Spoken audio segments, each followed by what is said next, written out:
আশিস ব্যানার্জি রামপুরহাটে আমাদের দীর্ঘদিনের পরিচিত। ওদিকে আছেন চাঁদু, ওদিকে আছেন বিকাশ, ওদিকে আছেন অরূপ বিশ্বাস, ওদিকে আছেন রানা, ওদিকে আছে কাজল, ওদিকে আছে সানাজ, ওদিকে আছে অপূর্ব চৌধুরী, অভিজিৎ রয়, অবদানন্দ টাঙ্গার, বিধানচন্দ্র মাঝি, সুদীপ্তা ঘোষ, পর্ণা ঘোষ, কুশল মুখার্জি সহ সমস্ত জেলা পরিষদ, গ্রামসভা, পঞ্চায়েত সমিতি, block committee, town committee, frontal অর্গানাইজেশনের সকল মা ভাই ও বোনেরা এবং আমার অতি পরিচিত বীরভূমের রাঙামাটি লালমাটির আমার মা ভাই ও বোনেরা, আমি এসেই বাউলদের মুখ দেখতে পেলাম। বাউলদের না দেখলে আমাদের মনটা ভালো লাগে না এবং আমাদের মনটা ভালো লাগে না এবং আমাদের 15ই আগস্ট বাউলরা থাকে কম্পালসারি এবং দুর্গাপুজোর কার্নিভেলেও থাকে।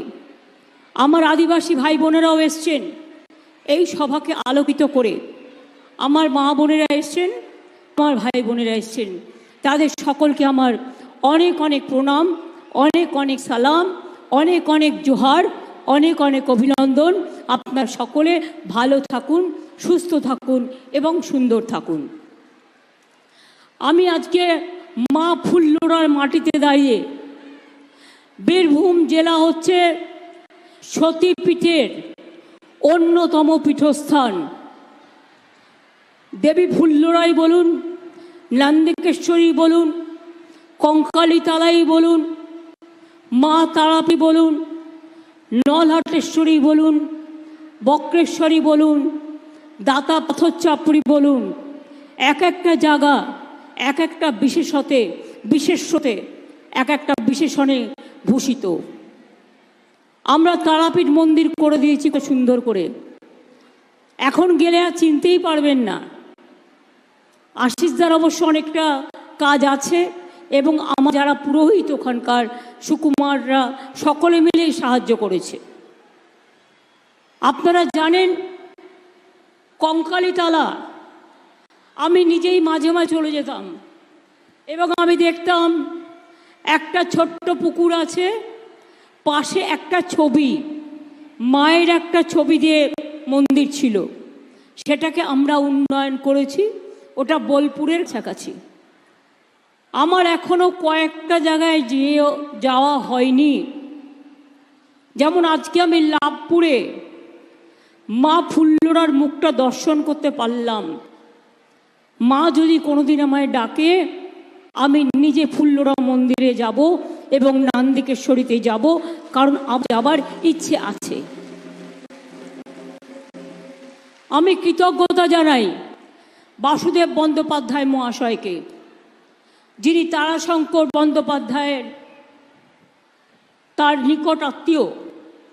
তিনি আমার হাতে, আপনারা জানেন এই লাভপুর, তিনি বলছিলেন লাভপুর হচ্ছে তারাশঙ্কর বন্দ্যোপাধ্যায়ের জীবনের এক বড় পীঠস্থান এবং আমি জানি না তিনি চাকাইপুরের কথাও বলছিলেন। আর আমি নিজে আজ পর্যন্ত আমার যাওয়ার সুযোগ হয়ে ওঠেনি।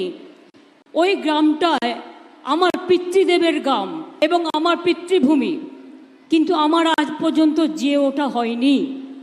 আমি কুসুম্বা গ্রামে জন্মেছি, অনেকবার গেছি, কিন্তু আমার চাকাইপুরটা যাওয়া হয়নি এবং আমাদের অনেক দেবত্ব সম্পত্তিও ছিল, সেগুলো বাবা না নিয়ে আমার জ্যাঠামশাইয়ের ছেলেমেয়েরা ওখানে আছে, তারাই দেখাশোনা করে, তারাই সমস্তটা দেখে।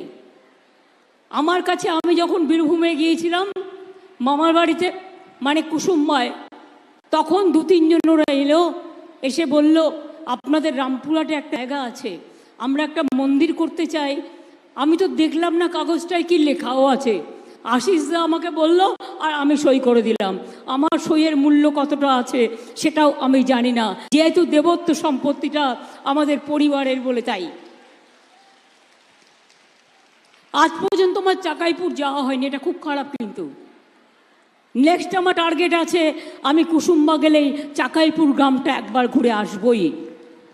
তার কারণ জীবনের দীর্ঘদিন কাটিয়েছি, পাশাপাশি অনেক গ্রাম আমি চিনি, নাইশোর গ্রাম, কানাইপুর, নারায়ণপুর থেকে শুরু করে এমনকি ওখানে বঙ্কতলা শশা থেকে শুরু করে সবটাই চিনি। কারণ আমরা ছোটবেলায় পরীক্ষা দিয়েই চলে যেতাম, ঘুরে বেড়াতাম, কখনো ধান কাটতাম, কখনো সাঁতার কাটতাম, কখনো মাছ ধরতাম, কখনো ছোলার খেতে গিয়ে ছোলা মাছ ধরতাম, কখনো ছোলার খেতে গিয়ে ছোলা কাটতাম, কখনো কেঁদে নিয়ে গিয়ে আখের বনে গিয়ে আখ কাটতাম। এসব সব ছোটবেলায় আমি করেছি। এবং তাই অনেকে ভাবে আমি কি করে ধান পুঁততে পারি, আমি কি করে রান্না করতে পারি। এগুলো তো একটাও শেখানো নয়। মেয়েরা যখন রান্না করতে শেখে তাকে শিখতে হয় না, এটা তাদের স্বতঃস্ফূর্ত, তাদের পবিত্রী, তারা নিজেরাই তৈরি হয়ে যায়। বলুন তো, অনেকে ভাবে রান্না করাটা আবার কি কাজ? আমি বলি হ্যাঁ, বড় কাজ। রান্নাতে যদি একটু বেশি নুন পড়ে যায় তাহলে খেতে কেমন লাগবে? আর নুনের জায়গায় নুন দিতে ভুলে গিয়ে শুধু চিনি দিয়ে দিলে মাছের ঝোলটা কেমন লাগবে? তাই মনে রাখবেন, রান্না করাটা একটা বড় আর্ট। যে রান্না করতে ঠিক মতো নুন চিনি ঠিক মতো দেয়, সেই রান্নাটাই সবচেয়ে ভালো রান্না হয়, রান্নার টেস্ট হয়। এগুলো থেকে মাথায় রাখবেন। আমাদের দেশের পুঙ্কর শাক আমি তো জানি কি এখনো হয়তো হয়, পুঙ্কর শাক হয় একদম পাটের শাকের মতো, কিছুটা পাটের শাকটা গল গল করে খেয়ে নেয়, আর পুঙ্কর শাকটা রসুন টসুন দিয়ে একটু ভেজে বড়ি টড়ি দিয়ে খেয়ে নেয়। মাছের ঝাল টক, আলু পোস্ত, পোস্তর বড়া, এগুলো বীরভূমে এক একটা উপাচার, এক একটা উপাদান, যার কোনো তুলনা হয় না। আজকে আমি আপনাদের কাছে একদিকে বোলপুরে আমার প্রার্থী অসিত মাল, অন্যদিকে আমাদের প্রার্থী বীরভূমেও শতাব্দী রায়, দুজনের পক্ষেই বলে যাব, কারণ এটা বীরভূম জেলা। তার আগে একটা দুটো কথা আপনাদের বলি। উন্নয়ন অনেক হয়েছে বীরভূমে, অনেক ব্রিজ হয়েছে বীরভূমে, অনেক রাস্তাঘাট হয়েছে বীরভূমে, অনেক উন্নয়ন হয়েছে, এবং সেটা সম্ভব হয়েছে ফুল টিম। এবং কেষ্টু আজকে জেলে থাকলেও আমি মনে করি এই ছেলে জেলার উন্নয়নটাকে হাতের মুঠোয় রেখে কাজ করত। তাই পরপর 4টে সেতু এখানে তৈরি করে দিয়েছিলাম আমরা। বিজেপি সাজিয়ে গুজিয়ে কেস করেছে, তাতে কি যায়? একদিন না একদিন তো বেরোবে। অরবিন্দ কেজরিওয়ালকেও তো ধরে রেখে দিয়েছে। হেমন্ত সোরেন একমাত্র ট্রাইবেল চিফ মিনিস্টার ছিল, তাকেও তো অ্যারেস্ট করে রেখে দিয়েছে।